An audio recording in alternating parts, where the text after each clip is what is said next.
Bismillahirrahmanirrahim. Assalamualaikum warahmatullahi wabarakatuh. Alhamdulillahi ala ihsanih wa syukru lahu ala taufiqihi wa amtinani. Asyhadu an la ilaha illallah wahdahu la syarika lahu ta'ziman li sya'ni. Wa asyhadu anna Muhammadan abduhu wa rasuluhu da'ila ridwani. Allahumma salli alaihi wa ala alihi wa ashabi wa ikhwani. Hadirin dan hadirat yang dirahmati oleh Allah Subhanahu wa taala. Insyaallah pada kesempatan kali ini kita akan membahas tentang sifatul yadain, tentang sifat kedua tangan milik Allah Subhanahu wa taala. Syekhul Islam Ibnu Taimiyah rahimahullahu taala membawakan dua dalil dari Al-Qur'an. Yang pertama, wa qauluhu wa ma mana'aka an tasjuda lima khalaqtu bi yadayya, yaitu perkataan Allah kepada iblis al-la'in yang dilaknat oleh Allah Subhanahu wa taala. Ma mana'aka, apa yang menghalangimu, antas juda lima khalaqtu biyadayya, untuk sujud kepada Adam yang aku ciptakan dengan kedua tanganku. Ini dalil bahwasanya Adam spesial diciptakan dengan kedua tangan Allah Subhanahu wa taala. Ya. Kemudian dalil yang kedua, wa qauluhu, firman Allah Subhanahu wa taala, wa qalatil yahudu yadullahi maglulah. Orang-orang Yahudi mengatakan tangan Allah terbelenggu. Gullat aydihim wa lu'inu bima qalu. Justru tangan mereka yang terbelenggu dan mereka dilaknat atas perbuatan mereka. Orang Yahudi terlaknat karena mengejek Allah, mengatakan tangan Allah terbelenggu. Bal yadahu mabsutatani. Bahkan sungguhnya kedua tangan Allah terbentang. Yunfiqu kaifa yasha. Allah berinfak ya bagaimanapun Allah kehendaki ya. Inilah sifatul yadain, tentang sifat dua tangan Allah Subhanahu wa taala.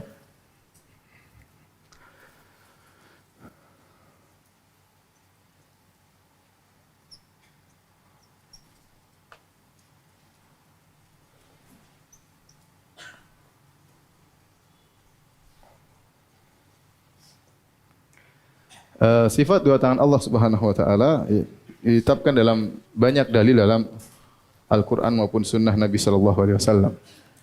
Dalil-dalilnya ya. Kita bisa klasifikasi misalnya ya dalil dari Al-Qur'an,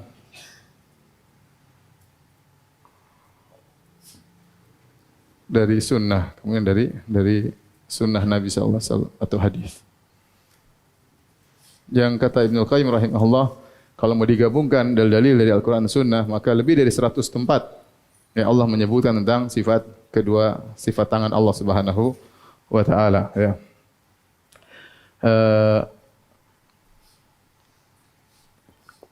Adapun dalil dari Al-Quran bisa diklasifikasikan menjadi 3 ya. Lafal ya.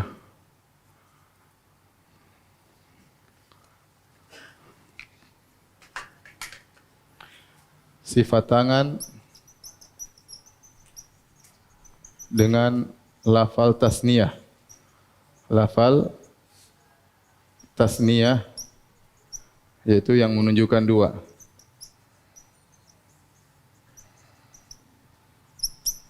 Seperti firman Allah Subhanahu wa taala yang disebutkan oleh Ibnu Taimiyah rahimahullah taala, ma mana'aka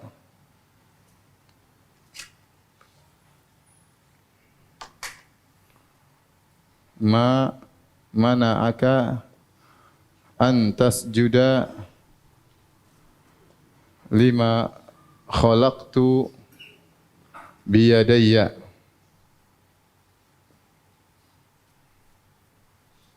Wahai iblis, apa yang menghalangi engkau untuk sujud kepada yang aku ciptakan dengan kedua tanganku? Ini. Kedua tanganku. Yang ini menunjukkan bahwasanya tangan Allah ada dua. Karena kata para ulama namanya adat, ini adalah nas. Kalau mengatakan dengan kedua tanganku, tidak ada kemungkinan yang lain. Tidak ada 3 tangan, tidak ada keempat tangan, tidak tangan satu. Ya, seperti perkataan perkataan orang soleh kepada Nabi Musa alaihissalam, inni uridu an unkihaka ibnatayya hataini. ibnatayya, aku ingin menikahkan engkau wahai Musa dengan salah seorang dari kedua putriku. Berarti tidak ada putri yang lain ya. Nas bahwasanya angka 2 ini menunjukkan memang ada 2 saja ya. Paham? Maka tangan Allah 2 dan ini ijma ulama ya. Taib. Kemudian datang sifat tangan datang dalam bentuk mufrad, tunggal. Dalam kurung tunggal. Seperti firman Allah Subhanahu wa taala ya. Allah Subhanahu wa taala biyadikal khair. Biyadikal khair. Kemudian juga tabarakalladzi biyadihil mulku. Sini biyadihi dengan satu. Tangannya, di tangan Allah lah segala kebaikan. Di tangan Allah segala kerajaan. Di tangan Allah segala kerajaan. Bagaimana kita mengkompromikan dengan yang ini? Kata para ulama, sering datang dalam Al-Quran, ya bahwasanya dalam bahasa Arab, jika mufrad diidhofahkan, disandarkan kepada dhamir, maka maksudnya adalah isim jenis. Ya, jika lafal mufrad tunggal diidhofahkan, disandarkan,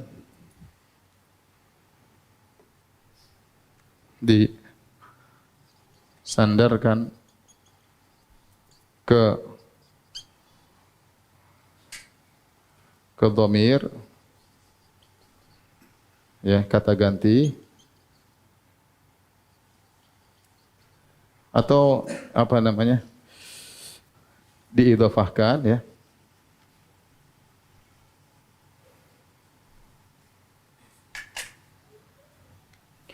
ke isim ma'rifah,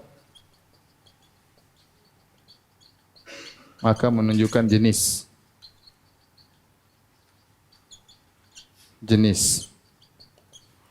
Terlepas dari jumlahnya, terlepas apakah jumlahnya 1 atau 2 atau banyak ya. Contoh, ini kaidah dalam bahasa Arab, semua orang tahu tentang hal ini ya. Kalau ada lafal mufrad diidhofahkan kepada ma'rifat, ini biyadi, yad ini mufrad, ka ini ma'rifat, isim dhamir ma'rifat. Maka yad di sini maksudnya jenis tangan.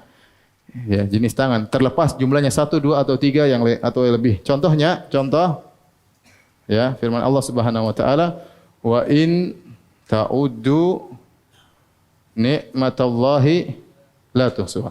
Nikmat ini 1.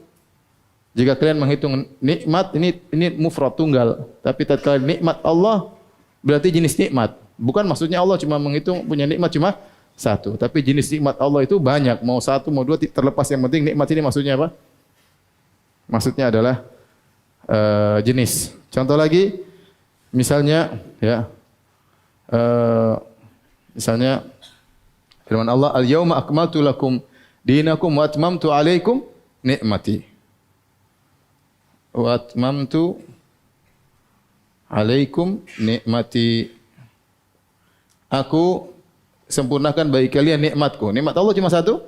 Enggak ya. Tapi Allah menggunakan lafal mufrad, nikmatku. Paham?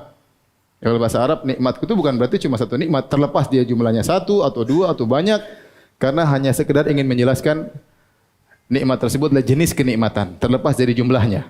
Contoh lagi misalnya dalam Al-Qur'an, uhilla lakum lailatas siyami ar-rafathu ila nisaikum. Dihalalkan bagi kalian di malam malam puasa untuk berhubungan dengan istri kalian. Lailat, malam cuma 1 mufrad. Maksudnya dihalalkan cuma 1 malam aja? Tentu tidak, tapi setiap apa? Setiap malam. Paham maksudnya?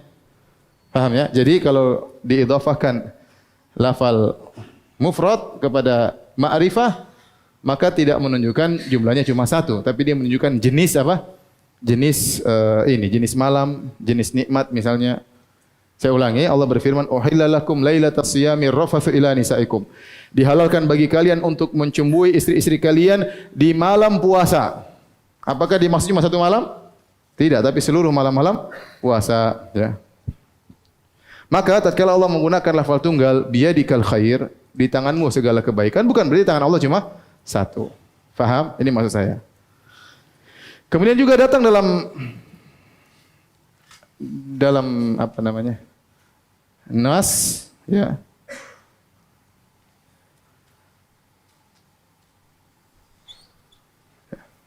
Ini tadi saya contohkan apa? Seperti jadi dalilnya ya. Al-adad bilangan adalah nas. Nas. Ya, nas. Jadi tingkatan tunjukan kalau dalam usul fikih ada namanya nas, ada namanya zahir, ada namanya muawwal. Ya, ini belajar usul fikih. Tapi kalau nas itu la yahtamil ghairahu, tidak mengandung kemungkinan yang lain, yaitu tegas, tidak mengandung kemungkinan yang lain, kemungkinan jumlah atau angka yang lain. Misalnya tadi, kalau Allah mengatakan tilka asyaratun kamilah, itulah 10 yang sempurna. Jangan kita bilang mungkin maksudnya 11, mungkin tidak mungkin. Kalau bilang 10 ya berarti 10. Paham? Allah bilang 10 berarti apa? 10. Jadi kalau Allah sebutkan atau Nabi menyebutkan angka tertentu berarti nas, tidak mengandung kemungkinan angka-angka yang lain. Ya. Jadi tadi inni uridu an unkihaka ihda ibnatayya. Aku ingin menikahkan engkau wahai Musa dengan salah satu dari 2 putriku, ya. Berarti putrinya cuma 2. Sama. Lima khalaqtu biyadayya. Apa yang mencegah engkau untuk sujud kepada Adam yang aku ciptakan dengan kedua tanganku. Dari tangan Allah 2. Kemudian juga datang dalam bentuk jamak plural, ya. Seperti mimma amilat aidina, mimma dalam surat Yasin.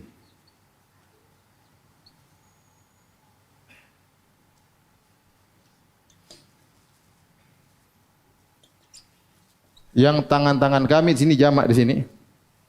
Apa yang dilakukan oleh tangan-tangan kami? Kata Allah tangan-tangan kami di sini. Ya. Nah, bagaimana kita menghadapi ini? Padahal Allah mengatakan tangan Allah cuma apa? Cuma 2. Kenapa dalam sebagian ayat Allah menggunakan jamak tangan-tangan kami? Ya, tangan-tangan kami. Maka jawabannya, bagaimana mengkompromikannya? Jawabannya, terkadang yang pertama kita bilang, ya, ini adalah bentuk penyesuaian. Karena sering Allah menggunakan kata jamak untuk pengagungan.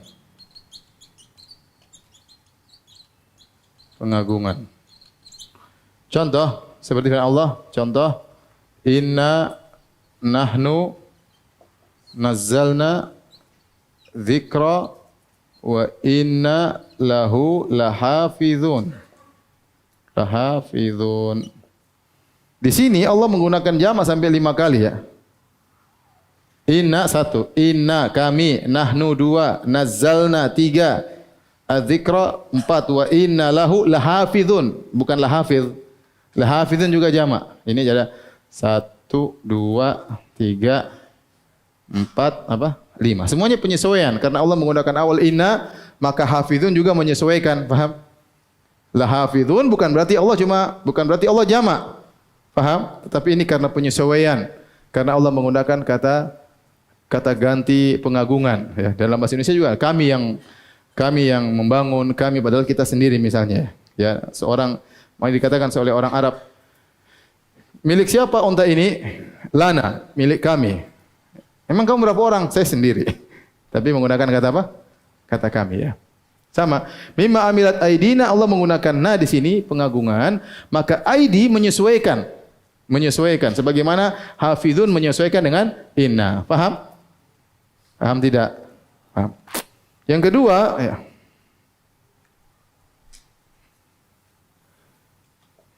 Yang kedua, ya, bisa jadi ya pendapat yang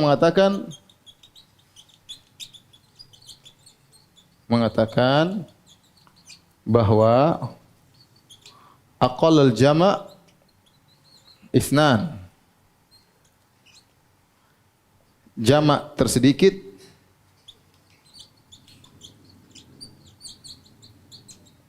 adalah 2. Jadi lafal aidi ini adalah lafal jama', tapi di sebagian ulama dalam bahasa Arab mengatakan bahwasanya jama' paling sedikit 2. Kira-kira sudah 2 kita bisa menggunakan lafal jama'. Tidak harus 3. Ini pendapat sebagian ulama bahasa. Mereka ada khilaf. Apakah aqallul jama', jama' paling minimal itu 2 atau 3? Bagi yang berpendapat bahwasanya jama' minimal 2 selesai. Ini enggak ada masalah. Karena 2 bisa diungkapkan dengan lafal apa? Jama'. Sama nanti khilaf juga tentang masalah misalnya sebagian ulama mengatakan bagaimana hukum salat Jumat. Yang penting ada jamaah. Taib, jamaah apakah 2 disebut jamaah atau harus 3 orang? Misalnya khatib sama yang dengar, siapa bisa salat Jumat? Karena sebenarnya mengatakan harus 40 orang. Ada yang mengatakan tidak harus jumlah 40. Ada yang mengatakan 3 sudah cukup. Ada yang mengatakan 2 boleh salat Jumat. Maksud saya kenapa? Karena mereka khilaf tentang apakah jamaah itu cukup cuma 2 orang minimal atau harus 3 orang. Ini di antaranya masalah ini. Taib yang ketiga, ya. Lafal 2 atau tasniyah jika diidhofahkan kepada dhamir, disandarkan kepada dhamir, kepada kata ganti,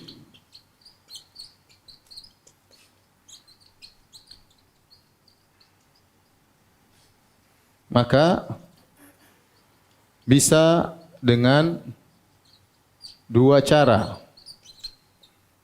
Dengan dirubah jadi jama'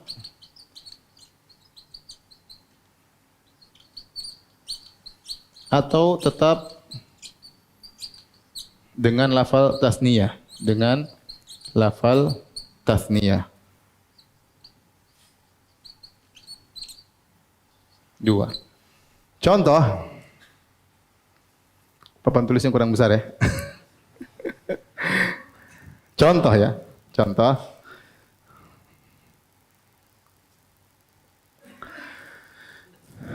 Contoh, Qalbakuma. Jantung, qalbun. Mufradnya apa? Qalbun. Kalau 2 jantung, qalbani. Paham? Qalbani. Tatkala diidhafahkan kepada kamu berdua, bisa dengan qalbakuma, ini dengan tetap tasniyah, atau dengan qulubukuma. Qulubukuma, jantung kalian berdua atau hati kalian berdua. 2 orang hatinya ada berapa sih? Ada 2. Tetapi bisa dalam bahasa Arab dengan mengatakan qalbakuma tetap lafal tasniyah atau dengan lafal jama' qulubukuma. Dan ini lebih asah, lebih fasih dalam bahasa Arab. Makanya Allah menggunakan lafal tersebut seperti dalam Al-Qur'an, in tatuba, jika kalian berdua Hafsah dan Aisyah bertobat, ilallahi faqad sagat qulubukuma, sungguhnya kedua hati kalian telah condong. Tapi Allah tidak mengatakan faqad sagat qalbakuma. Tapi Allah mengatakan apa? Faqad sagat qulubukuma. Padahal qulub di situ jamak tapi maksudnya berapa? 2. Faham? Faham tidak? Seperti juga dalam ayat Al-Qur'an, ini dalam surat At-Tahrim, seperti dalam ayat Al-Qur'an juga illa ma hamalat zuhuruhuma. Ya, kecuali yang daging-daging yang tempel pada punggung sapi dan kambing. Allah tidak mengatakan illa ma hamalat zuhrahuma, tapi Allah mengatakan illa ma hamalat zuhuruhuma. Padahal dimaksud 2. Paham? Kalau lafal dalam bahasa Arab itu zuhra, ada alifnya, zuhrahuma. Tapi ternyata Allah menggunakan lafal jamak zuhuruhuma. Jadi terkadang lafal jamak maksudnya berapa? 2. Paham?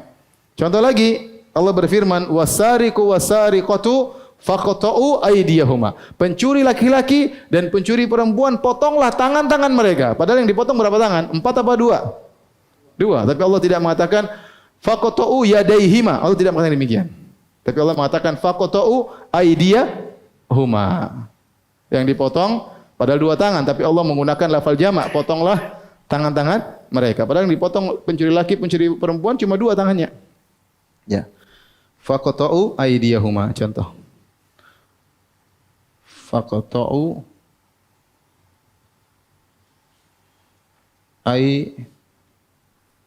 aydiyahuma. Padahal berdua. 2 tapi ternyata lafalnya jamak. Ini salah satu penjelasan. Intinya para ulama yang menjelaskan bahwasanya tangan Allah cuma 2. Namun terkadang diungkapkan dengan mufrad karena maknanya jenis, terkadang diungkapkan dengan jamak karena hal-hal berikut ini. Taib. Sini hapus karena kita bahas yang masalah sunnah. Enggak cukup papan tulisnya.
Antum catat aja ya. Yang penting kalau antum catat, jangan cuma foto ya. Kalau antum catat akan itu masuk di otak ya. Terkadang meskipun saya sudah paham saya catat ya. Terkadang saya sudah paham saya catat. Catatan tersebut terkadang berupa kesimpulan, tapi semuanya di sini tadi kesimpulan ya. Jadi antum catat semuanya. Nanti meskipun nanti mungkin dijadikan buku, paling tidak antum pernah mencatat. Kalau kita mencatat itu, pertama kita memahami. Kemudian tatkala kita catat, kita butuh meringkas. Ini sudah memperkuat hafalan. Memperkuat apa? Hafalan. Beda kalau orang cuma lihat. Dia tidak catat. Dia paham tapi suruh ngulang kadang nggak bisa. Kenapa? Karena dia baru 1 tahapan. Paham? Baru 1 tahapan ya. Hah? Iya tetap. Jadi kata sebagian ulama tatkala mengomentari firman Allah Subhanahu wa taala, "Fastami' lima yuha." Perkataan Nabi Musa kepada Allah kepada Nabi Musa, "Wahai Musa, dengarkanlah apa yang akan diwahyukan kepadamu." Berarti ilmu itu pertama harus mendengar ya. Jangan ngantuk kalau disampaikan. Kalau ngantuk sudah tidak mendengar. Kalau sudah didengar maka dihafalkan atau kemudian dipahami baru dimurajaahi ya. Tapi tatkala kita menulis banyak hal yang memperkuat hafalan kita ya. Kita mendengar, kita memahami, kita torehkan dalam tulisan, ini semua memperkuat. Makanya dalam sebuah riwayat tatkala Imam Syafi'i hadir di majelis Imam Malik, Imam Syafi'i tidak bawa buku. Maka dia menggunakan air liurnya, dia tulis di tangannya. Sekedar untuk mengkokohkan apa? Hafalan dia. Sampai ditegur, ya, ternyata dia sudah menghafal. Tapi di antara hal yang membantu dia untuk menghafal dia apa? Menuliskan ya. Meskipun dia tidak bawa buku, dia tulis dengan air liurnya. Taib. Bukan apa-apa, yang tidak tulis juga enggak apa-apa ya. Jangan tersinggung ya. Jangan tersinggung ya. Dalil dari sunnah.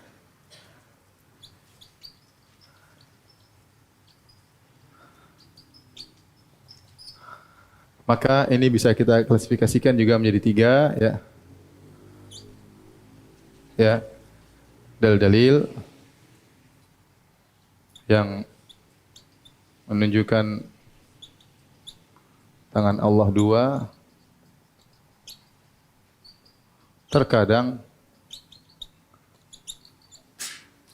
datang dalam lafal mufrad sebagaimana tadi yang kita jelaskan. Yang kedua, dalil-dalil yang menunjukkan sifat zat tangan tersebut.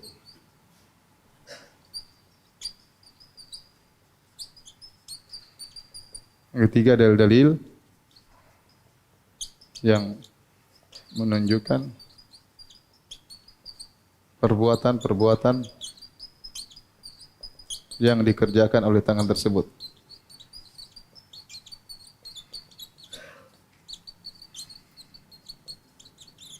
Saya akan nukilkan hadis-hadis tentang hal tersebut, ya.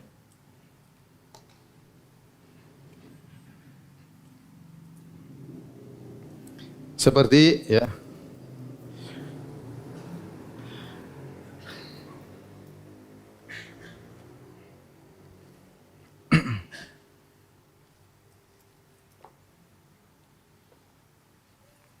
ini saya nukil dari tesis saya.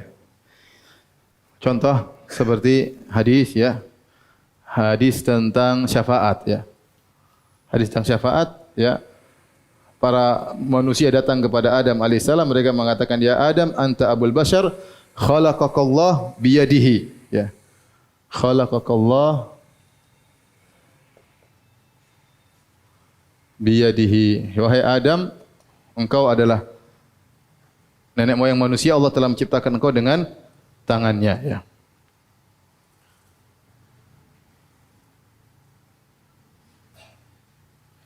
Kemudian juga seperti hadis Nabi sallallahu alaihi wasallam, ya.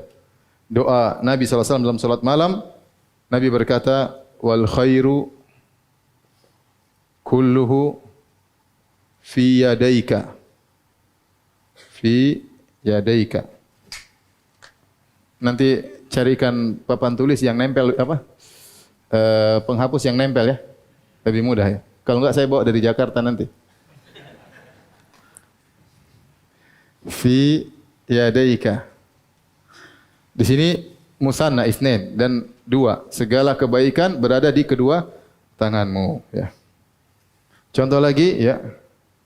Hadis Ibnu Umar di mana Rasulullah SAW berkata, ya'khudullahu samawatihi wa ardihi biyadaihi. Allah Subhanahu wa taala memegang langit-langit dan bumi biyadaihi, ya. Kata Nabi sallallahu alaihi wasallam, ya khudullah azza wa jalla samawatihi wa ardihi biyadaihi.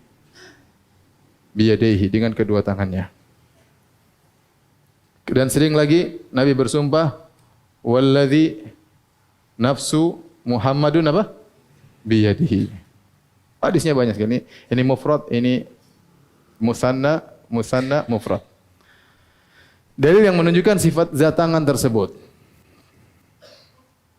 Di antaranya hadis Nabi sallallahu alaihi wasallam, wa kilta yadayhi yamin. Wa kilta yadayhi yamin. Kedua tangan Allah itu kanan. Kata Nabi sallallahu alaihi wasallam, kedua tangan Allah kanan, ya. Dalam beberapa riwayat mengatakan wa yadihul ukhra, dan tangan yang lain. Tidak ada riwayat yang sahih dikatakan tangan kiri Allah, enggak ada. Yang ada yang sahih cuma ada dalam riwayat wa yadihi shimal, tetapi hadisnya dhaif. Lafalnya dhaif, syad. Yang ada hadisnya dalam dua riwayat, dalam riwayat Muslim dan riwayat Al-Hakim, wa kilta yadayhi yamin. Kedua tangan Allah apa? Kanan. Ini semakin menekankan kita enggak bisa bayangkan tangan Allah Subhanahu wa taala, ya. Kita bayangkan manusia pasti kanan dan apa? Kiri. Tapi Allah Subhanahu wa taala dalam hadis bukan tilka wa kilta yadayhi yamin, kedua tangannya apa? Kanan, ya. Di sini berarti ada dua tangan. Kemudian juga, ya, hadis yang masyhur, ya, inna quluba bani Adam fi usbu'aini baina usbu'aini min asabi'ir rahman. Sungguhnya hati-hati manusia, ya, fi usbu'aini, ya, min asabi'ir rahman, min asabi'ir rahman. Jari-jari Allah. Kita tahu namanya jari-jari adalah sifat dari apa? Tangan. Ini semakin menguatkan bahwa inilah tangan hakiki, bukan tangan yang takwil, ya. Karena sifat tangan Allah disifati dengan memiliki jari-jari. Demikian dalam hadis yang lain, ya, Riwayat Bukhari dan Muslim, jaa habrun minal ahbar ila Rasulillah. Ada seorang pendeta Yahudi datang kepada Nabi SAW kemudian berkata, "Ya Muhammad, inna najidu anna Allah yaj'alu samawati ala isbi'." Kami dapati dalam Taurat bahwasanya Allah menjadikan langit di satu jarinya, wal ardina ala isbi', dan juga Allah menjadikan bumi di salah satu jarinya. Ya, wasyajaru ala isbi', segala pohon di satu jari Allah Subhanahu wa taala. Wal ma' wasara ala isbi', kemudian langit, air dan tanah di satu jari Allah Subhanahu wa taala. Wasairil khalaiq ala isbi', dan seluruh makhluk yang lain di salah satu jari Allah Subhanahu wa taala. Fa yaqulu anal malik, dan Allah berkata, akulah raja. Fadhahikan Nabi sallallahu alaihi wasallam hatta badat nawajiduhu tasdiqan liqaulil habar. Hadisnya sahih Bukhari, sahih Muslim. Maka Nabi waktu dibilang pendeta Yahudi demikian, Nabi tertawa sampai nampak gigi gerahamnya dalam rangka membenar perkataan Yahudi tersebut. Yahudi sedang mensifati Allah memegang, Allah menjadikan langit di salah satu jarinya, Allah menjadikan bumi di salah satu jarinya, Allah menjadikan seluruh makhluk di salah satu jarinya, tanah dan air di salah satu jarinya. Nabi kemudian tertawa. Berarti tangan-tangan Allah disifati dengan apa? Jari. Kemudian juga disifati dengan kaf. Kita tahu kaf kalau dalam bahasa Indonesia itu telapak, ya. Telapak apa? Telapak tangan, ya. Dalam hadis Nabi bersabda, "Innallaha in syaa'a adkhala khalqahu jannah adkhala khalqahu al-jannah bikaffin wahidah." Bikaffin wahidah. Sungguhnya Allah jika berkehendak, Allah akan masukkan seluruh makhluknya dalam surga dengan satu genggamannya. Satu genggamannya. Ini maksud saya, ini semua menekankan bahwasanya tangan ini maksud tangan sesungguhnya.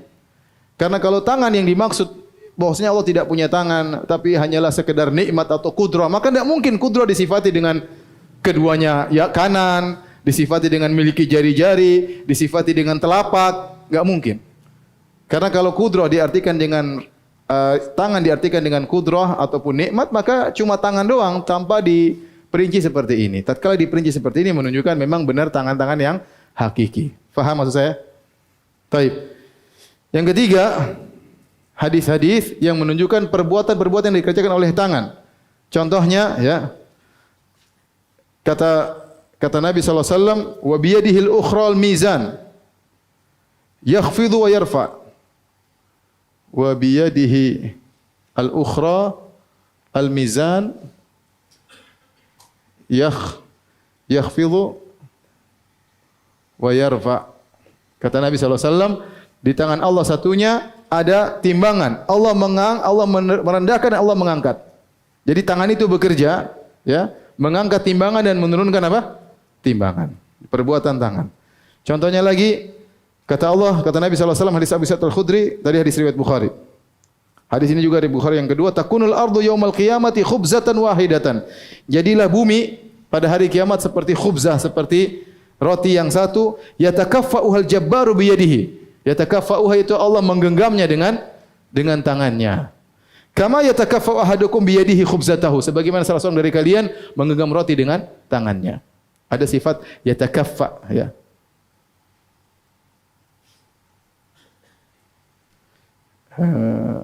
Yatakaffa'uha.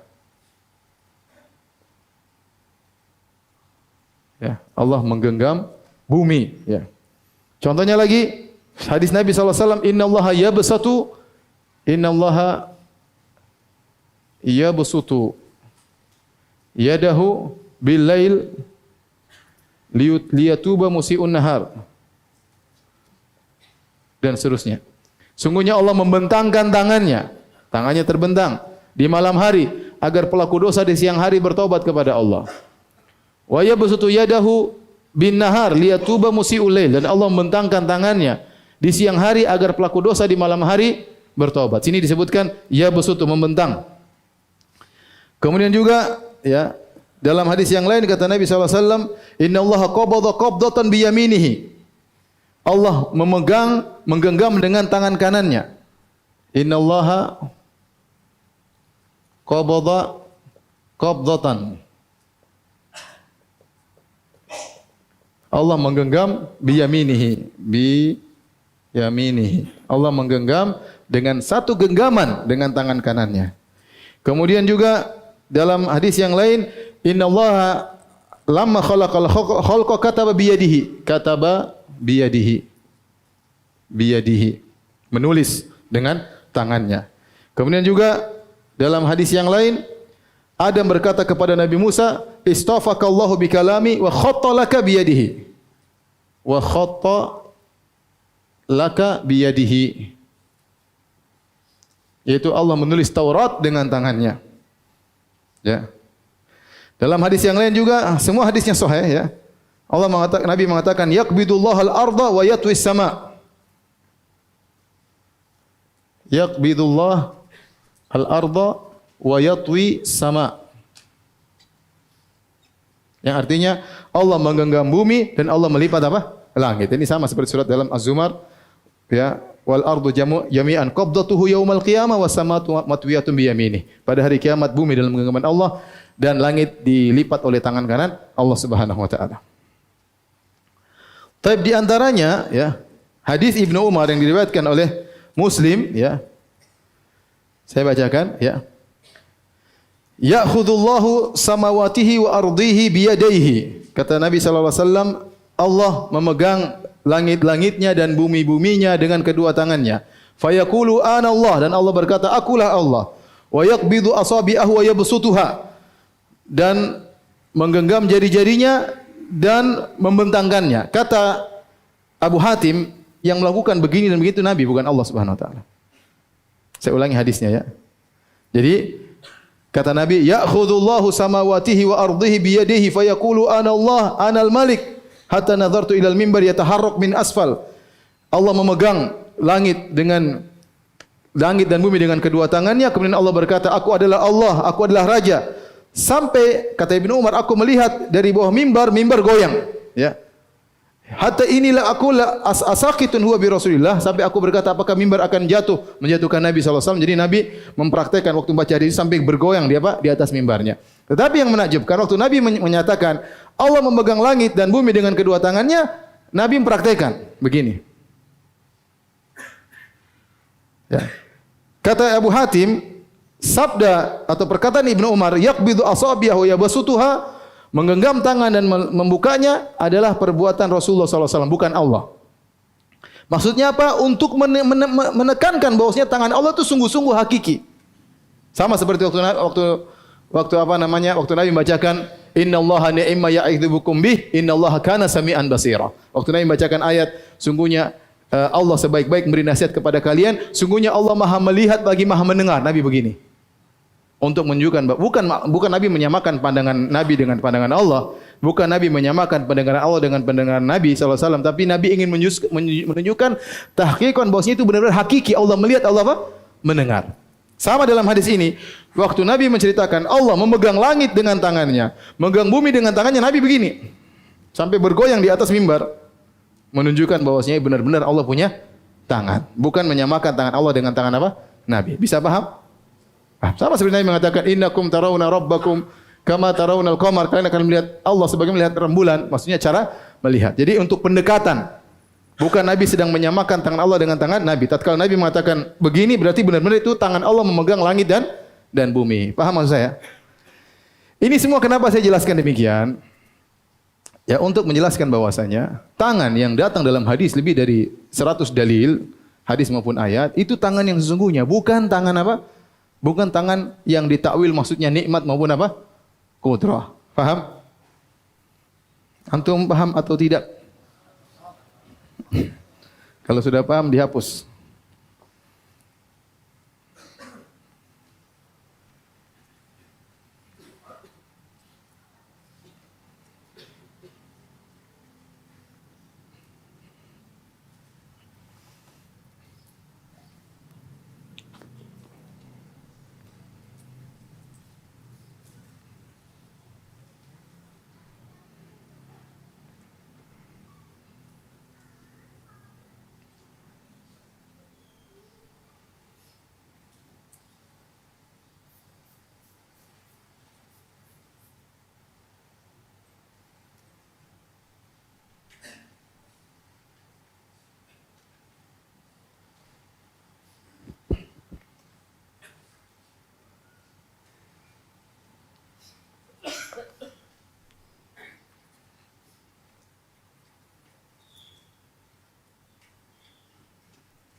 Baik, sekarang bagaimana akidah ya? Akidah ahlul bid'ah ya. Atau akidah, entah.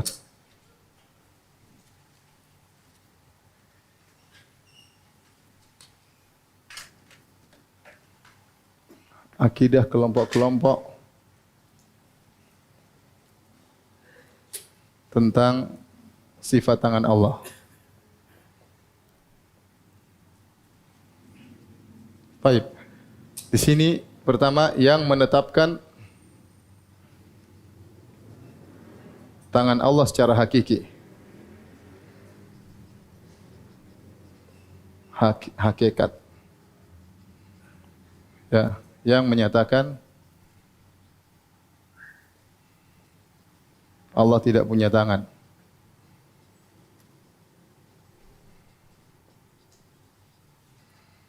Lafal tangan hanyalah majaz. Majaz, ya. Bukan hakiki. Ya. Adapun yang mengatakan tangan Allah secara hakikat, ya. Ya, maksudnya apa? Allah punya tangan tapi tidak sama dengan tangan apa? Makhluk. Ya, maksudnya Allah punya tangan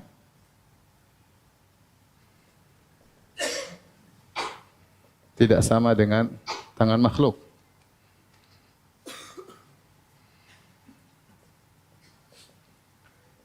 Jangankan tangan Allah,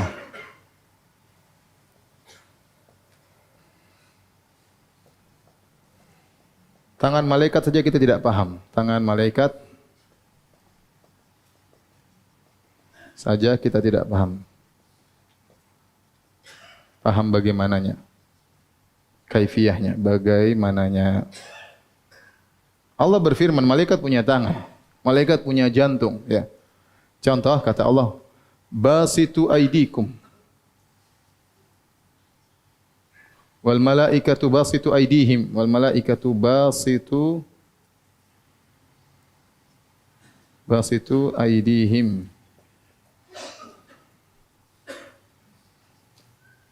Dan malaikat membuka tangan mereka untuk membuka tangan mereka. Untuk apa? Untuk menghantam orang-orang kafir. Taib. Kalau ada yang tanya, bagaimana cara tangan malaikat? Ada yang tahu tidak tangan malaikat apa? Tidak ada yang tahu. Ya. Allah menyatakan misalnya malaikat punya jantung, kata Allah Subhanahu wa taala, hatta idza fuzi'a an qulubihim. Tatkala rasa takut dicabut dari jantung malaikat. Jantung malaikat kayak apa? Enggak ada yang tahu. Masa ada katupnya, ada darahnya? Enggak ada. Malaikat tercipta dari apa? Cahaya. Malaikat punya tangan kita enggak tahu. Kalau tangan malaikat Anda tidak tahu, bagaimana lagi tangan apa? Allah Subhanahu wa taala. Paham? Baik. Yang berpendapat bahwasanya tangan Allah secara hakikat ada dua, ya. Yaitu Ahlus Sunnah, para salaf. Kemudian adalah Asy'ariyah mutaqaddimin.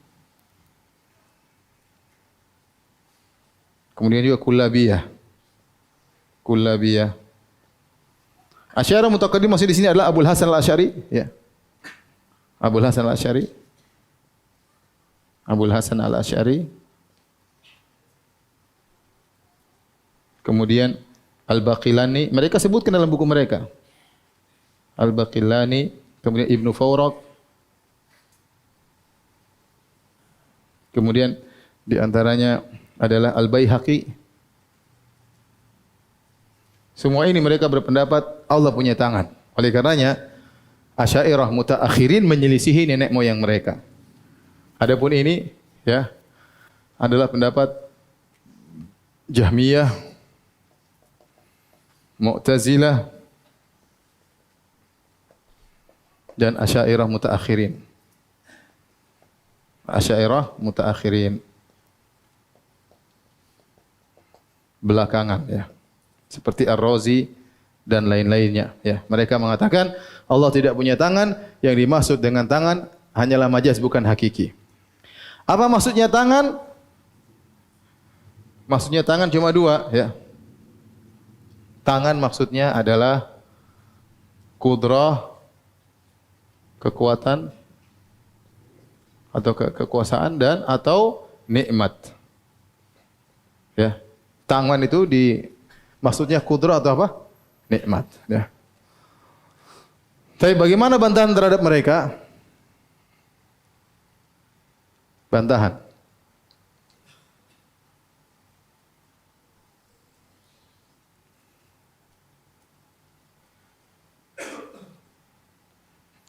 Ibnu Umar berkata, pertama,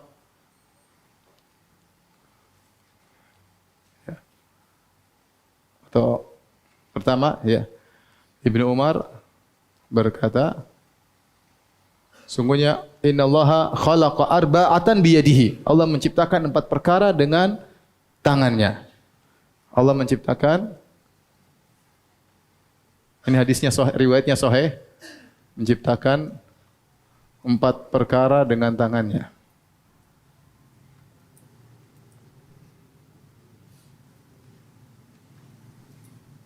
Yaitu Adam, surga Adan, ya, Adan dan ada yang lainnya 2 saya lupa ya. Tapi di antaranya siapa? Adam. Adam. Ya, kalau ternyata tangan diartikan dengan kudrah dan nikmat, maka tidak ada spesialnya Adam alaihissalam. Taib. Yang kedua, ya, kalau tangan diartikan kudrah, maka Adam tidak spesial.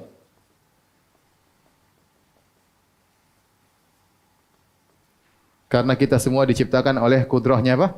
Allah. Adam tidak spesial. Makanya Ibnu Qayyim mengatakan, mereka orang-orang yang menolak sifat tangan dari Allah Subhanahu wa taala, mereka durhaka kepada Adam alaihissalam.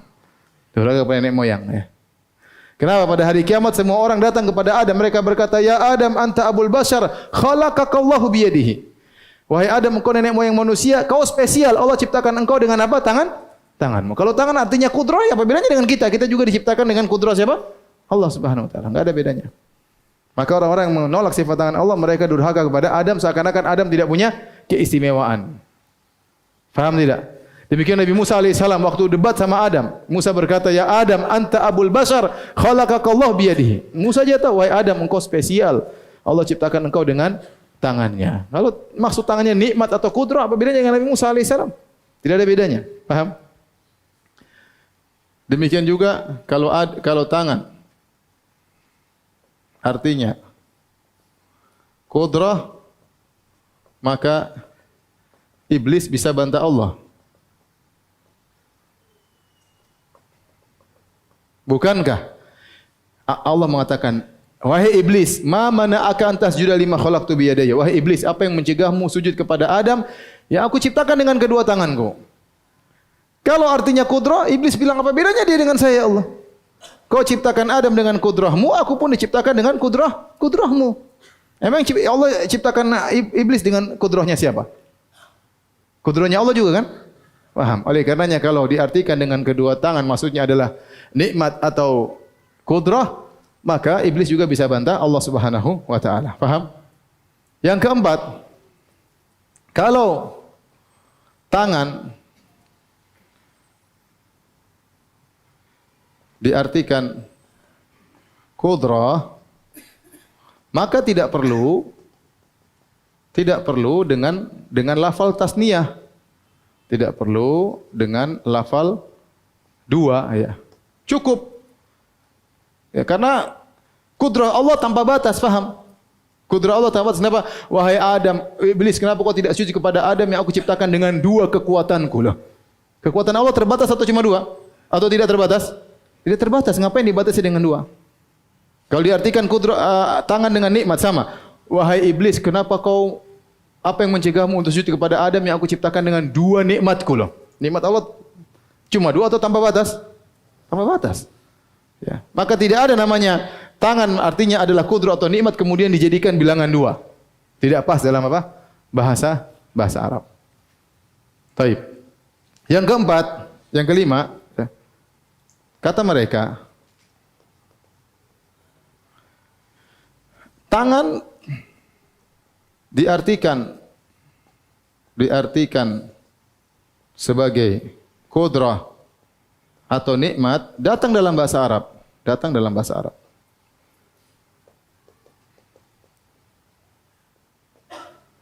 Kita katakan jawaban memang benar, bisa. Tapi jangan digeneralisir, tapi jangan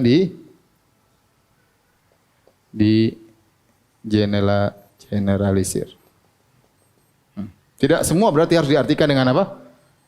Qudrah, paham? Memang benar, terkadang tangan maksudnya qudrah, terkadang tangan maksudnya apa? Nikmat. Tapi jangan antum generalisir. Contoh kalau mau kita generalisir firman Allah Subhanahu wa taala, wasariqu wasariqatu faqta'u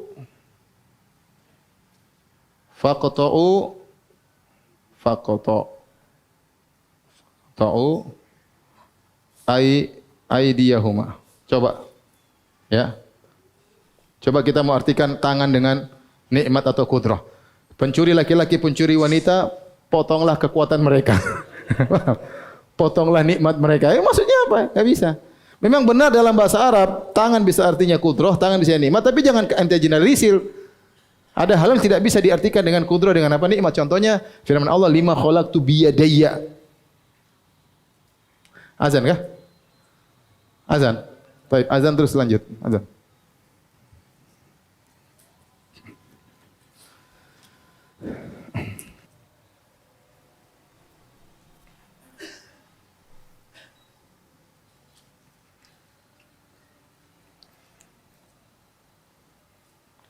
Baik, bantahan ke berapa?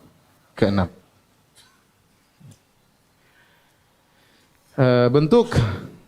Bentuk apa? Tambahan kata ba, tambahan huruf ba dalam firman-Nya biyadayya, ini biyadayya, dengan kedua tanganku, ini menunjukkan hakiki.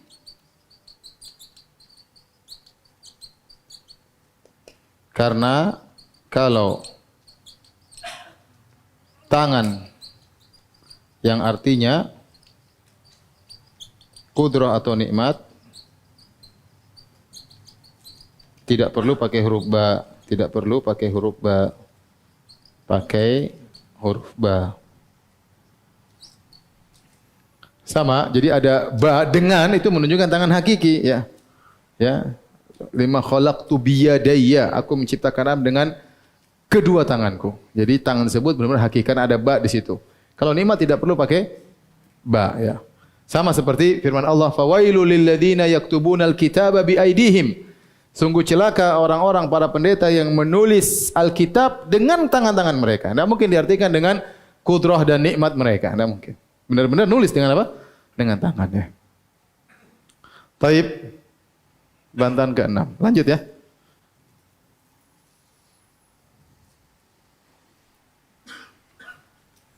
Bantahan ke-7. Ya. Kenapa kalian menolak sifat tangan dari Allah? Kata mereka.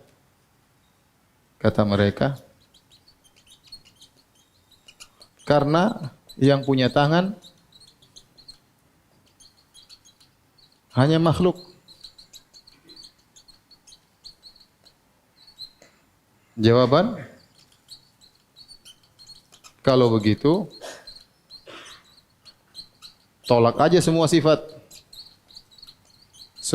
yang lain.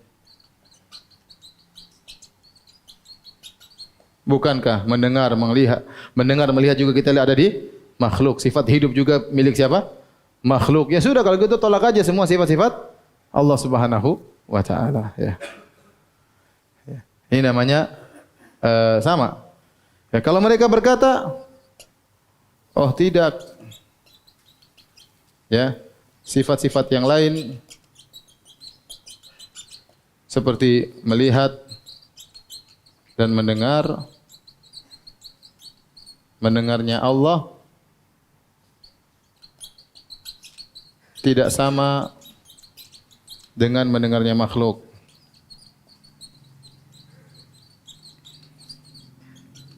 Apa bantahannya?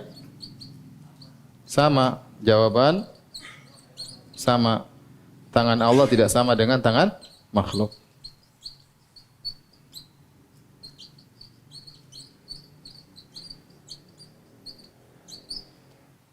Nah. 9. Kelaziman menolak tangan Allah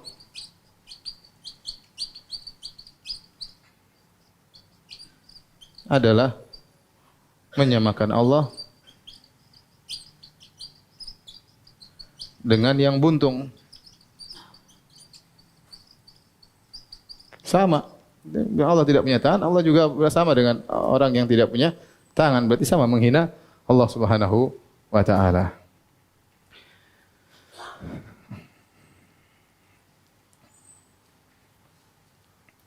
Masih ada banyak syubhat-syubhat tapi cukup aja sampai di sini karena waktu sudah habis ya.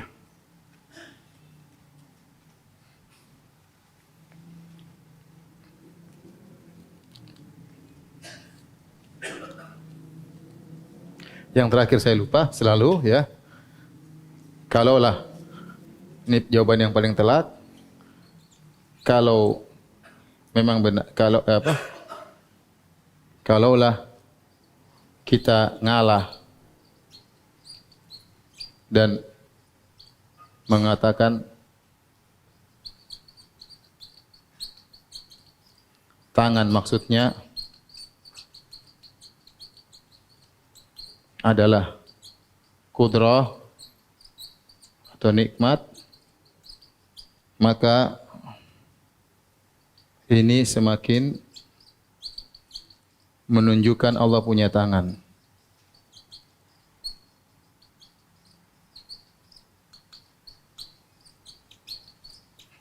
Karena tidak mungkin tangan diartikan kudrah kecuali dari yang benar-benar punya tangan. Punya tangan.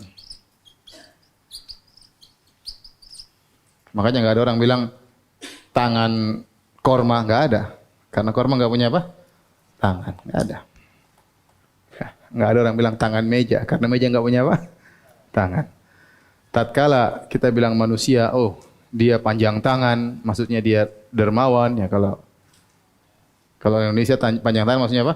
Mencuri ya. Kalau bilang istilah orang ini ringan tangan, maksudnya apa? Mudah membantu. Oh, bantu atau mukul? Ringan tangan mudah membantu. Memang itu benar, itu majas. Ringan tangan maksudnya dia mudah membantu. Itu menunjukkan dia benar-benar punya tangan. Karena kalau dia tidak punya tangan, nggak mungkin kita bikin istilah itu. Paham? Tidak mungkin ada istilah panjang tangan, ringan tangan kecuali kepada zat yang benar-benar punya tangan. Kalau dia tidak punya tangan, kita tidak mungkin munculkan istilah tersebut. Jadi itu bantahan yang paling telak. Paham, ikhwan dan akhwat yang dirahmati Allah Subhanahu wa taala? Baik.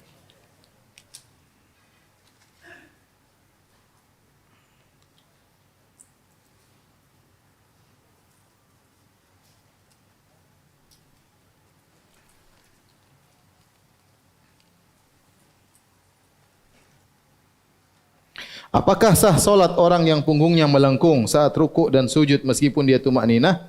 Kalau dia sudah dikatakan rukuk meskipun tidak sempurna ya. Harusnya kalau orang rukuk kan punggungnya lurus, tapi dia agak bengkok sedikit. Tapi dikatakan rukuk maka dan disertai dengan tumak ninah maka sah rukuknya. Ya, meskipun seharusnya lurus. Artinya dia hanya menyelisih sunnah. Harusnya punggungnya tidak bengkok begini, tapi apa lurus. Tapi kalau dia meskipun agak bengkok, tapi dia sudah tumak ninah maka tetap sah solatnya. Kecuali dia berdiri sampai pada posisi belum dikatakan rukuk. Misalnya dia rukuknya cuma begini. Rukuknya cuma begini. Ya ini orang belum bilang dikatakan apa? Rukuk, baru capek. Belum rukuk. Tapi kalau sudah begini, meskipun agak begini, ini kan salah rukuknya, harusnya agak turun. Tapi dia rukuknya begini misalnya. Sudah dikatakan rukuk secara bahasa. Meskipun rukuknya tidak sempurna, tidak sesuai dengan apa? Sunnah. Tapi dia sudah tumak ninah, meskipun agak bengkok begini, agak naik ke atas, tetap dikatakan rukuknya sah. Harusnya dia agak turun lagi.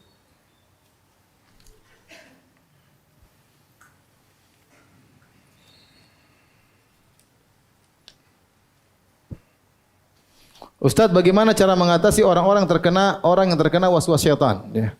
Antum dilarang untuk mengikuti waswas tersebut. Kalau antum mengikuti waswas tersebut, antum berdosa. Ya. Maka jangan peduli dengan waswas tersebut. Dilawanlah waswas tersebut. Jangan ikuti. Misalnya seorang berwudu, dia merasa belum wudu lagi.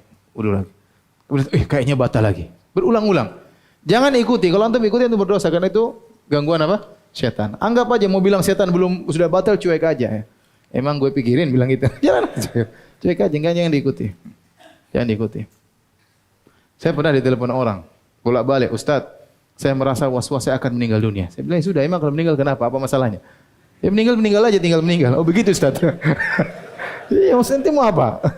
Meninggal aja sudah, yang penting ente beramal soleh. Dia takut meninggal sehingga takut mau bangun ini enggak berani, mau ini enggak berani.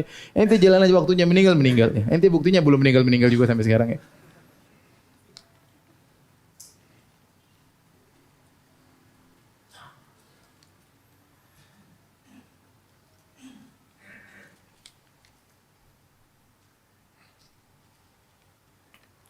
Ustaz,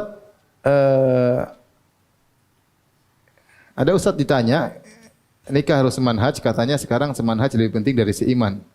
Kan yang penting sama-sama sujud kepada Allah, sama-sama ngaji. Atau pakai kerudung yang baik. Jadi tidak ada syaratnya menikah harus satu manhaj. Kita nikah dengan wanita Nasraniyah, manhajnya super beda. Boleh. Seorang laki muslim boleh enggak menikah dengan apa? Wanita Nasraniyah? Boleh. Bolehkah menikah wanita Yahudiyah? Boleh ya. Kalau boleh, tapi kan kita disuruh mencari yang sinkron dengan kita ya. Kalau kita menikah dengan seorang ternyata pemikirannya misalnya wahdatul wujud. Ini akhwat cantik banget tapi dia wahdatul wujud. Saya mau nikah lah. Kan kita mikir anak kita nanti jadi wahdatul wujud gimana? Iya. Kalau antum bisa debat dia enggak apa-apa ya. Bukan, tapi kalau sah saja. Kita nikah dengan orang punya pemikiran nyimpang sah saja ya. Tapi lebih baik kita mencari yang semanhaj, yang sefikrah ya. Bukan cuma kita, mereka juga demikian, paham? Bahkan sebagian orang menikah harus tanya murabinya. Oh enggak boleh, harus nikah sama ini, murabinya yang nunjuk. Sama aja. Tapi kalau bilang sah, ente mau nikah jangankan sama selain manhaj, sama Nasrani pun apa? Sah Nasraniyah. Sama Yahudi juga apa? Sah. Tapi kan kita ingin hidup nyaman, ingin hidup kita nyambung ya. Kalau sah enggak ada masalah. Kalau masalah sah maka tidak harus semanhaj. Tapi kalau ingin nyaman supaya lebih tentram, tidak terkena syubhat, maka tidak mengapa. Di antara kalau tidak salah biografi Imran bin Hattan, ya, salah seorang perawi hadis, ya, dia terkena manhaj khawarij gara-gara terpengaruh dengan istrinya. Gara-gara terpengaruh dengan apa? Istrinya. Sebagian orang juga dia sebenarnya orang yang zuhud, menikah dengan cewek yang gaul, akhirnya terkena manhaj mall. Ya. Tiap hari ke mall ngabisin duit, berpengaruh. Jadi istri itu punya pengaruh, Ya. Tapi kalau antum tanya sah, ya tidak perlu lihat manhaj kalau masalah apa? Sah. Tapi kalau hidup tentram, ingin punya anak yang bisa diarahkan, cari yang di atas apa? Sunnah, ya.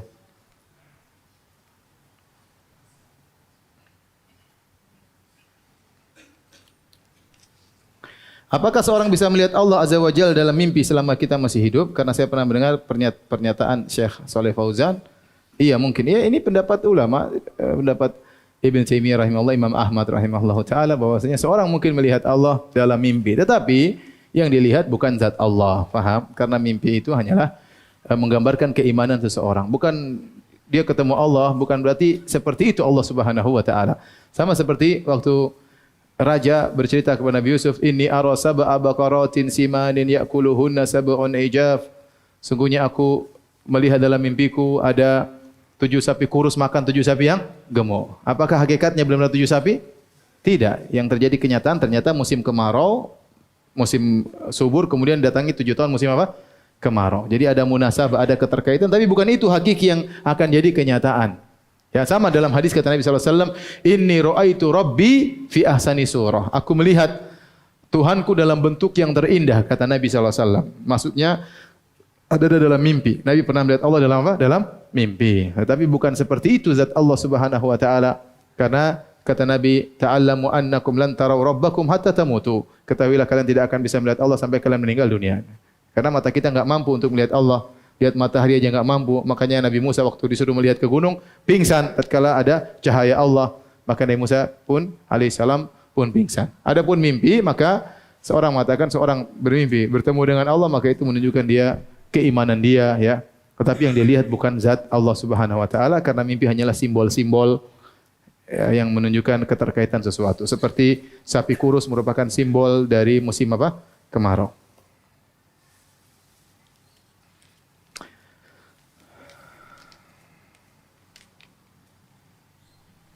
Apa hukumnya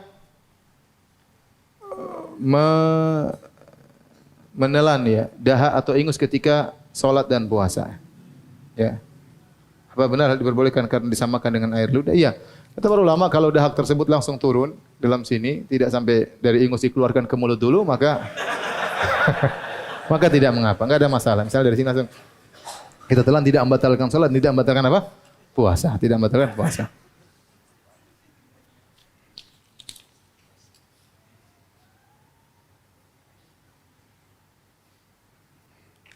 Ustaz, apakah hukum Allah seperti hukum potong tangan untuk pencuri dan sebagainya adalah syarat agar sebuah dosa bisa diampuni? Jawabannya tidak, ya. Kalau seorang melakukan kemaksiatan, ya, kemudian ditangkap, ditegakkan hukum hudud, ya, seperti dia berzina kemudian dirajam, kemudian dia membunuh kemudian dia dibunuh juga, atau dia merampok dipotong tangannya, maka itu menghapuskan dosa-dosanya. Tapi seandainya dia tidak ditangkap, ya, seandainya di negara tersebut tidak menegakkan hukum ini, ya, kemudian dia bertobat kepada Allah, maka Allah bisa mengampuninya meskipun tidak ditegakkan hukum apa? Hukum had. Bahkan seorang yang berzina kemudian dia sembunyikan, tidak cerita kepada orang lain, maka Allah bisa mengampuninya jika dia benar-benar bertobat, ya. Bahkan tidak boleh dia cerita, ya. Tidak usah dia pergi ke Saudi dia bilang saya berzina. Tolong tegakkan hukum apa? Hukum had. Karena para ulama tidak dianjurkan. Makanya Ma'iz al-Aslami waktu dia melaporkan diri kepada Nabi, saya berzina, Nabi suruh pergi. Didatangi kedua kali, Nabi suruh pergi. Ya, abika junun, kata Nabi, kok gila? Tadi enggak. Sampai 4 kali dia lapor baru Nabi, kalau dia bersungguh-sungguh baru Nabi tegakkan hukum had. Kata para ulama, Nabi menyuruh dia pergi berulang-ulang menunjukkan bukan dianjurkan untuk melaporkan apa? Diri. Ya, barang siapa menutup aibnya mudah-mudahan Allah mengampuni apa? Dosa-dosanya. Kecuali seorang yang takut dia terus berzina, maka hendaknya dia melaporkan diri agar dia tidak terus terjerumus dalam perzinahan. Tapi kalau dia cuma sekali kemudian dia bertobat kepada Allah, maka tidak usah dia cerita, apalagi melaporkan diri, ya. Ada seorang ustaz cerita, ada seorang kawan datang kepada dia. Kata, Ustaz, saya mau cerita sesuatu dosa. Kata ustaz tersebut, jangan cerita, tutup aibmu. Kata dia, Ustaz, saya mau bertobat. Ya tobat aja sama Allah, enggak usah cerita. Ustaz, tapi saya penasaran, kalau saya tidak cerita kayaknya kurang plong. Ustaznya bilang, ya udah cerita aja. Ustaznya terpancing. Ustaznya yang cerita ini ustaznya sendiri cerita ke saya. Akhirnya orang itu mengatakan, Ustaz, saya berzina. Ya sudah. Sudah, ente bertobat aja, sudah. Ustaz, saya mau cerita, saya zina sama siapa? Enggak usah cerita. Kali Ustaz, saya tidak plong kecuali kalau saya ceritakan. Ustaznya terpancing lagi. Ya sudah, cerita. Dia bilang, Ustaz, saya zina sama istri fulan. Temannya, Ustaznya mana kurang ajar ente katanya. Allah maafkan, tapi saya tidak katanya. Jadi seorang kalau melakukan maksiat tidak usah cerita-cerita, ya. Apalagi maksiat seperti zina, enggak usah diceritakan, ya. Ya karena Allah sudah tutup aib kita, enggak perlu kita ceritakan aib kita. Kecuali hal-hal yang tidak berkaitan dengan harga diri seorang diceritakan, ada maslahatnya, maka tidak mengapa. Seperti Salman Al-Farisi bercerita tentang masa lalunya di mana dia pernah melakukan kesyirikan, menyembah api, ada maslahatnya dia ceritakan, paham? Ya sama seperti siapa Ja'far bin Abi Thalib waktu bertemu dengan Raja Najasyi, dia mengatakan kunna fil jahiliyah, kami dahulu di zaman jahiliyah, kami begini, kami secara global, ya. Karena ada masalahnya dia cerita tersebut, bahwasanya setelah datang iman, maka kemudian kami berubah begini. Diceritakan masa lalunya. Tapi bukan dia mengatakan saya berzina, saya bunuh orang, enggak, ya. Ya karena itu aib yang tidak boleh diceritakan. Sama seperti sahabat duduk di masjid kemudian mereka ngobrol di antara mereka, cerita masa lalu mereka, mereka ketawa-ketawa untuk bersyukur kepada Allah atas nikmat yang mereka dapatkan. Maka sekali ini tidak jadi masalah.